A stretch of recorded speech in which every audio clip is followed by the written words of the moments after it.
The avoidant is being colder than they've ever been. They're distant in ways that feel deliberately cruel. They're creating space that seems designed to hurt you. Their messages are brief to the point of dismissive. Their energy toward you is glacial. Every interaction feels like you're bothering them, imposing on them, asking for more than they're willing to give. You're interpreting this coldness as evidence that they don't care about you, that you don't matter to them, that they're losing interest or already lost it. But the reality is precisely the opposite. The avoidant isn't cold because they're not thinking about you. They're cold because they can't stop thinking about you. They're distant because you occupy every corner of their mind. They're creating space because their internal experience of you has become so overwhelming that they don't know how to function around you. The coldness isn't absence of feeling. It's the avoidant's desperate attempt to manage feelings so intense they're threatening to consume them entirely. This seems contradictory to anyone without avoidant attachment. When you care about someone, when you think about them constantly, you move closer, not further away. You're warmer, not colder. You create connection, not distance. But the avoidance psychology operates from inverted logic. The more they feel, the less they show. The more they care, the more they withdraw. The more they think about you, the colder they become in your actual presence. This isn't conscious strategy. It's not manipulation designed to confuse you or keep you chasing. It's the automatic response of a nervous system that interprets intense feelings as danger and deploys coldness as the primary defense mechanism against that danger. The avoidant is thinking about you nonstop, and the nonstop thinking is creating internal chaos they don't know how to manage. You're in their thoughts when they wake up and when they're trying to sleep. You interrupt their focus at work. You appear in their mind during conversations with other people. They're constantly wondering what you're doing, whether you're thinking about them, how you felt about their last interaction. They're replaying every conversation you've had, analyzing everything you've said, constructing elaborate interpretations of your every behavior. The mental space you occupy is massive and intrusive and completely beyond their control. And because the thinking is beyond their control, because they can't make it stop no matter what they do, they're deploying coldness as a way to create external distance that might somehow reduce the internal preoccupation. It doesn't work, but it's the only strategy they have. The terror of emotional overwhelm.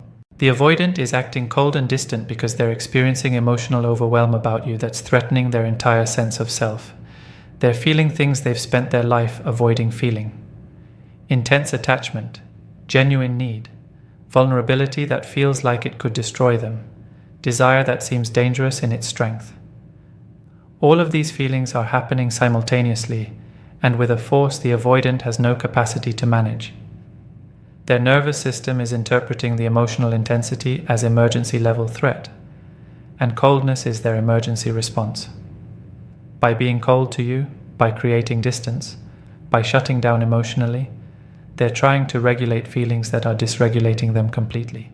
The nonstop thinking about you is both cause and effect of the emotional overwhelm. The avoidant is thinking about you constantly because you matter to them more than they can handle. But the constant thinking intensifies the feelings, which increases the overwhelm, which triggers more coldness as a compensatory mechanism. It's a vicious cycle, where thinking leads to feeling, leads to fear, leads to coldness, leads to more thinking about whether the coldness pushed you away, which creates more feeling and more fear and more coldness. The avoidant is trapped in this cycle, and every rotation makes them colder externally while becoming more emotionally chaotic internally. The terror underneath the coldness is the fear that if they show you what they're actually feeling, if they reveal how much they're thinking about you, if they drop their defenses and let you see the intensity of their internal experience, they'll be completely vulnerable to being hurt in ways they're certain they can't survive. The coldness is a shield. It's protection.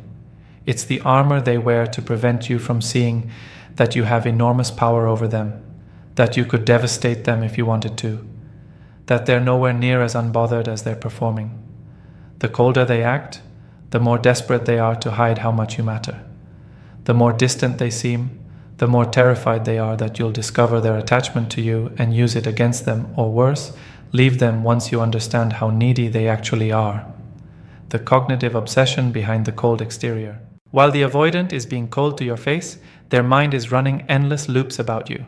They're obsessing over every aspect of your interaction. They're analyzing the tone you used in your last message. They're interpreting the expression on your face when they were distant. They're constructing theories about what you think of them, whether you're losing interest, if you're talking to someone else.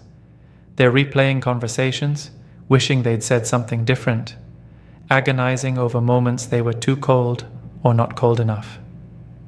The cognitive obsession is consuming mental resources they need for everything else in their life, but they can't stop it.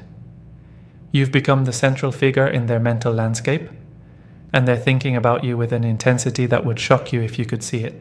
This obsession includes constant monitoring of your behavior toward them. The avoidant is hypervigilant about any sign that you're pulling away or losing interest. They're analyzing how long you take to respond to messages. They're noticing when you're less enthusiastic than usual. They're interpreting your behavior as evidence about how you feel, and they're doing this constantly, compulsively, unable to stop, even though the monitoring creates more anxiety. The coldness they're showing you is partially designed to protect them from the pain of your potential withdrawal. If they're already distant, if they're already cold, they're bracing themselves for the hurt of you leaving. The coldness is preemptive protection against abandonment they're certain is coming. The avoidant is also thinking about you nonstop because they're fighting with themselves internally about what to do. Part of them wants to be warm, to show you how they feel, to stop being distant and just be honest about how much you matter. But another part is screaming that vulnerability is danger, that showing feeling is weakness, that if they drop their guard, they'll be destroyed. The internal war is constant, and you're the subject of it. Every thought is about whether to move closer or create more distance, whether to risk vulnerability or maintain protection, whether to trust you with their real feelings or keep hiding behind coldness. This internal debate happens nonstop, exhausting them, consuming them, making you the only thing they can focus on, even as they act like you barely register. The fear that drives the distance. The avoidance coldness is driven by specific fears that are activated by how much they're thinking about you. The primary fear is that if you knew how much mental and emotional space you occupy in their life, you'd have too much power over them. The avoidant believes that showing care or need or attachment gives the other person the power to hurt them, reject them, manipulate them. So even though they're thinking about you constantly, even though you're consuming their thoughts, they hide it behind coldness because hiding it feels like maintaining power and control. The coldness is a power play, an attempt to keep you uncertain about where you stand so you can't use their feelings against them. Another fear driving the distance is that the intensity of their feelings means they're losing themselves. The avoidant has built their identity on being independent, self-sufficient, someone who doesn't need anyone. But thinking about you nonstop contradicts that identity completely. They're clearly not independent if they can't stop thinking about you. They're not self-sufficient if your presence or absence affects them this profoundly. They're not someone who doesn't need anyone when they obviously need you. The cognitive dissonance between their identity and their actual experience is creating psychological crisis, and coldness is their attempt to restore the threatened identity. If they act distant, maybe they can convince themselves and you that they're still the independent person they believe themselves to be, despite all internal evidence to the contrary. The avoidant is also cold because they're terrified that their feelings will keep intensifying. They're already thinking about you more than they can handle. They're already feeling more than they have tools to manage. If they show warmth, if they move closer, if they drop the coldness even slightly, the feelings might become completely unmanageable. They might fall completely, irreversibly in love. They might become so attached that losing you would destroy them. The coldness is a dam they're building to prevent the flood of feelings they sense is coming if they let themselves feel anything at all. Every cold interaction is the avoidant trying to stop themselves from feeling more, trying to freeze their emotional state at a level that's already overwhelming but might be survivable. The fear driving distance also includes terror about your expectations. The avoidant knows that if they show you warmth, you'll expect consistency. If they're vulnerable once, you'll expect vulnerability regularly. If they meet your needs today, you'll need them to meet those needs tomorrow and the next day. The coldness is a way of managing expectations downward. of communicating that you shouldn't expect much from them, of protecting themselves from the pressure of having to show up consistently in ways that feel impossible. They're thinking about you nonstop, but showing you that would create expectations they're certain they can't meet. So the coldness is preventive management of future failure. The push-pull of wanting you while rejecting you. The avoidant is experiencing excruciating internal conflict. They desperately want to be close to you and simultaneously desperately need distance from you. They want to show you affection and they're terrified of showing you anything. They want to spend time with you and they want to run from you entirely. This push-pull is happening constantly in their psychology, and what you're seeing as coldness is the pull winning most of the time. But the push is still there, still active, still creating thoughts about you that won't stop because the desire for you hasn't disappeared. It's just being overridden by fear. This conflict manifests in the avoidance behavior as inconsistency that confuses you. They're cold for days or weeks, then suddenly warm for a brief moment before returning to coldness. These fluctuations aren't random or manipulative. They're the visible evidence of internal war. When the desire to be close wins temporarily, they're warm. When the fear reasserts control, they're cold again. But even during the cold periods, they're thinking about you constantly because the desire doesn't disappear. It's just suppressed beneath the fear. The warmth you see occasionally is the avoidant unable to maintain the coldness because their feelings leak through despite their best efforts to contain them. The avoidant is also experiencing the push-pull in their thoughts about you. They're thinking about how much they want you, immediately followed by thoughts about why wanting you is dangerous. They're fantasizing about being close to you, then immediately imagining all the ways that closeness could hurt them. They're remembering moments of genuine connection, then telling themselves those moments were dangerous and can't be repeated. The mental back and forth is constant and exhausting, but it keeps you at the center of their thoughts even as they act cold, because they're constantly negotiating with themselves about whether to move toward you or away from you. The push-pull also means the avoidant is paying attention to your reactions to their coldness. They're being distant, but they're watching carefully to see how you respond. If you pull away, they panic that they're losing you. If you pursue despite their coldness, they might relax slightly or might increase the distance because your pursuit is making them feel pressured. They're thinking about you nonstop partially because they're trying to calibrate exactly how cold they can be without losing you entirely. They want the distance, but they don't want you to leave. They want you to stay interested while they remain detached.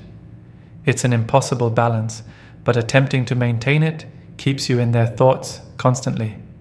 The guilt and self-recrimination beneath the cold facade. While the avoidant is acting cold, they're also thinking about you nonstop because they feel guilty about how they're treating you. Part of them knows the coldness is hurting you. Part of them recognizes that you deserve better than their distance and inconsistency. Part of them feels terrible about being unable to show up the way you need. This guilt is occupying significant mental space, adding to the non-stop thinking because they're constantly aware of the harm they're causing someone they actually care about. But the guilt doesn't change their behavior because the fear is stronger than the guilt. The self-recrimination includes the avoidant watching themselves be cold and hating themselves for it. They're observing their own behavior from inside, seeing themselves hurt you, recognizing they're sabotaging something good, and despising their inability to do differently. The internal commentary is brutal. They're calling themselves terrible, broken, incapable of normal love. They're disgusted by their patterns. They're ashamed of their fear. But the shame and disgust don't translate into warmer behavior because changing behavior would require facing the fear that's driving the coldness. And facing that fear feels impossible. The avoidant is also thinking about you constantly because they're trying to figure out how to be different while simultaneously being unable to actually be different. They're running mental scenarios where they show up better, where they're warm and available and consistent. They're imagining versions of themselves who are brave enough to drop the coldness and just love you properly. But these fantasies exist only in their mind. In reality, when they're actually with you or communicating with you, the fear takes over and the coldness reasserts itself. The gap between who they want to be with you and who they actually are with you is creating cognitive dissonance that keeps you in their thoughts nonstop because they're constantly confronting their own limitations and hating themselves for those limitations. The coldness as protection of something precious. The avoidant is cold and distant specifically because you've become precious to them, and they protect precious things by keeping them at distance. This logic is completely backwards to healthy attachment, but it's the core of the avoidance psychology. Things that don't matter can be held loosely. Things that are irrelevant can be approached casually. But things that matter deeply, things that have the power to hurt them, things that are precious enough that losing them would be devastating, those things must be kept at safe distance. The coldness toward you is the avoidant's way of protecting both themselves and the relationship from the vulnerability that closeness would create. The non-stop thinking is happening because you're precious to them, and precious things occupy mental space even when you're trying to keep them at physical and emotional distance. The avoidant is thinking about you constantly because they're trying to figure out how to keep you while maintaining the distance that feels safe. They're trying to calculate exactly how cold they can be without losing you. They're attempting to manage a relationship where they're emotionally unavailable but you don't leave. The mental gymnastics required for this impossible task means you're constantly in their thoughts, even as they act like you barely matter. The avoidant is also protecting you from themselves through coldness. They believe they're fundamentally damaged, incapable of healthy love, certain to hurt anyone who gets close. The coldness is partially them trying to warn you, trying to make you leave before they hurt you worse, trying to protect you from the inevitable pain of being in relationship with someone as broken as they believe themselves to be. They're thinking about you nonstop partially because they're worried about you, concerned that you're wasting your time on them, hoping you'll wise up and leave, while also terrified you actually will leave. The contradiction is maddening, but it keeps you at the center of their thoughts. The fantasy life that coexists with coldness. The avoidant is cold to your face, but in their private mental world, they're maintaining an entire fantasy life with you. They're imagining what a real relationship would look like. They're constructing scenarios where they're brave enough to be vulnerable. They're fantasizing about domestic intimacy, about partnership, about a future together. These fantasies are vivid and detailed and occupy enormous mental space. The avoidant is spending hours thinking about versions of your relationship that don't exist, imagining who they could be with you if they could overcome their fear, dreaming about the life you could build together if they were different. This fantasy life is how the avoidant manages the contradiction between what they want and what they're capable of. They want you deeply, but they can't show up for you consistently. So they split their experience. Coldness in reality, warmth in fantasy. The fantasy allows them to experience connection without vulnerability, to enjoy the idea of relationship without the risk of real relationship. And maintaining this fantasy requires thinking about you constantly, imagining scenarios, constructing elaborate internal narratives about who you are together in a world where their fear doesn't control them. The tragedy is that the avoidance fantasy about you is often more developed and more emotionally rich than the actual relationship you're trying to build. They're more intimate with the imaginary you in their head than they are with the real you standing in front of them. They know the fantasy version of your relationship better than the real one because the fantasy is safe. In fantasy, you can't actually hurt them or leave them or see their wounds. In fantasy, they can be the partner they want to be without the discomfort of actual vulnerability. So they invest more mental and emotional energy in the fantasy than in reality, which means they're thinking about you nonstop, but in ways that don't translate into them actually being present with you. The fantasy also serves as the avoidance motivation for maintaining minimal connection, despite their coldness. They're cold, but they don't end things completely, because they're holding on to the fantasy that maybe someday they'll be brave enough to make the fantasy real. They're keeping you in their life at distance because you're the raw material for their elaborate internal fantasy world. Letting you go entirely would mean letting go of the fantasy, and the fantasy is sometimes the only place they can experience connection that feels remotely safe. So they think about you constantly in fantasy while being cold to you in reality, unable to bridge the gap between the internal life where you're everything and the external behavior where you're treated like you're nothing. The avoidance distorted belief system. The avoidant is thinking about you nonstop, but being cold because their belief system about love and relationships is fundamentally distorted. They believe that showing care gives the other person power to hurt them. They believe that the person who cares less has all the control. They believe that vulnerability leads inevitably to pain. They believe that if you knew how much they think about you, you'd use that knowledge to manipulate or hurt them. These beliefs aren't conscious or rational. They're deep-seated convictions formed in childhood and reinforced through years of defensive relating. And these beliefs are dictating their behavior even as their actual experience contradicts them. The coldness is the behavioral manifestation of these distorted beliefs. The avoidant thinks that by being cold, they're protecting themselves. They think distance keeps them safe. They think that hiding their feelings prevents hurt. But what's actually happening is that the coldness is creating the exact outcomes they fear. Being cold is pushing you away, which is abandonment. Being cold is hurting you, which is creating the guilt and self-loathing they're trying to avoid. Being cold is preventing the intimacy they actually want. The distorted beliefs are producing distorted behavior that produces painful outcomes, but the avoidant can't see the connection because the beliefs are too deeply embedded. The avoidant is thinking about you nonstop partially because they're trying to reconcile their beliefs with their experience of you. You haven't hurt them the way they expect to be hurt. You haven't used their moments of vulnerability against them. You haven't abandoned them for being damaged. You're contradicting their core beliefs about relationships, and this contradiction is creating cognitive dissonance they can't resolve. So they think about you constantly, trying to figure out if you're the exception to their beliefs, or if they're just waiting for the inevitable moment when you prove their beliefs correct. Either way, you're occupying their thoughts because you represent evidence that their entire worldview might be wrong, and that possibility is both hopeful and terrifying. The hypervigilance masquerading as indifference. The avoidant appears cold and indifferent, but beneath the surface they're hypervigilant about everything concerning you. They're monitoring your behavior constantly. They notice every change in your tone, your energy, your availability. They're aware of when you pull back or push forward. They're tracking how you respond to their coldness. They're analyzing whether you're losing interest or getting more attached. This hypervigilance means they're thinking about you nonstop, gathering data, trying to predict what you'll do next, preparing themselves for every possible outcome.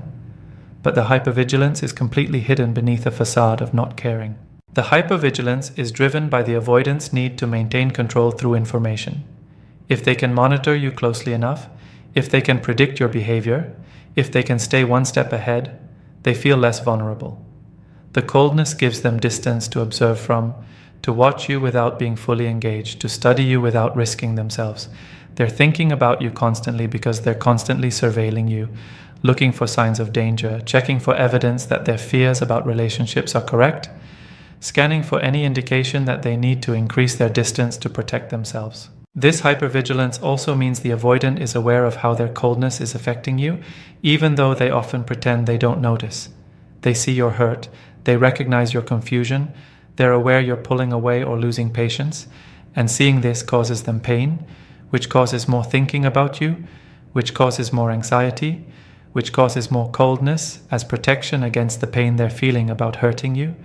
It's another vicious cycle where awareness leads to guilt, leads to anxiety, leads to coldness, leads to more awareness of impact, leads to more guilt. And through all of it, you're constantly in their thoughts because they're constantly monitoring the situation and their impact on you.